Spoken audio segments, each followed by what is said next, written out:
Hi friends, after break మళ్ళీ వచ్చానండి. Green chilli చూపిస్తున్నాను కదా. నాకు శ్రీలంక ఫ్రెండ్స్ దుబాయ్లో చేసి చూపించేవారు. అది చాలా టేస్ట్గా ఉండేది. దానికి కావాల్సినవి చిన్న చిన్నవి కోసుకున్న ఉల్లిపాయ, పచ్చిమిరపకాయ పక్కన, టమాటా, పెద్ద ముక్కలుగా కోసుకున్న ఉల్లిపాయలు, గ్రీన్ చిల్లీ.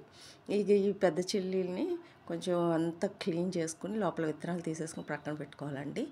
ఈ పెద్దగా కోసం ఉల్లిపాయ, పచ్చిమిర్చి, టమాటా పచ్చివాసన పోయేలాగా నూనెలో వేపుకొని తీసి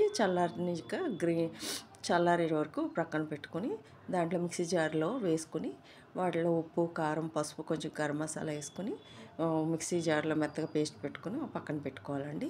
ఈ చిన్న ఉల్లిపాయలు గోల్డెన్ కలర్ వచ్చేటట్టు అదే ప్యాన్లో ఫ్రై చేసుకున్న తర్వాత ఈ మిక్సీ జార్లో వేసుకుని పేస్ట్ని కూడా ఈ ఉల్లిపాయలు వేసి కొంచెం పచ్చివాసన పోయేటట్టు ఒక నిమిషం ఉడకనివ్వాలి. కొంచెం అల్లం వెల్లుల్లి పేస్ట్ కూడా వేసి కలిపిన తర్వాత ఒక కప్పున్నర నీళ్ళు పోసి దాన్ని మసాలా అంతా కలిసేటట్టు అంతా తిప్పి ఒక నిమిషం అయిన తర్వాత క్లీన్ చేసి పెట్టుకున్న పెద్ద చిల్లీ ఉంది కదండి, అది వేసుకోవాలి. ఇష్టమైతే చిల్లీని అలా ఒక ఫుల్గా ఉంచుకోండి, లేదంటే హాఫ్ కట్ చేసుకుని కూడా బాగుంటుంది. దీన్ని నేను పాలకు కోకోనట్ మిక్సీ జార్లో వేసుకుని పాలు తీసి పక్కన పెట్టానండి.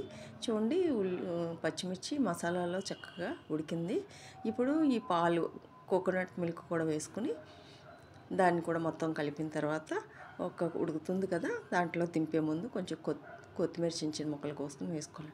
ఇది చాలా టేస్ట్గా ఉంటుందండి. మన ఇండియాలో ఏమని పిలుస్తారు పేరు ఒకసారి కామెంట్లో చెప్పండి. వాళ్ళు చక్కగా చేసే వాళ్ళకి చాలా అన్నిట్లోనూ కొబ్బరి పాలు వేసుకుంటారండి. శ్రీలంక నా ఫ్రెండ్స్ చేసేవారు, చూసేదాన్ని, అందుకని చెప్తున్నాను.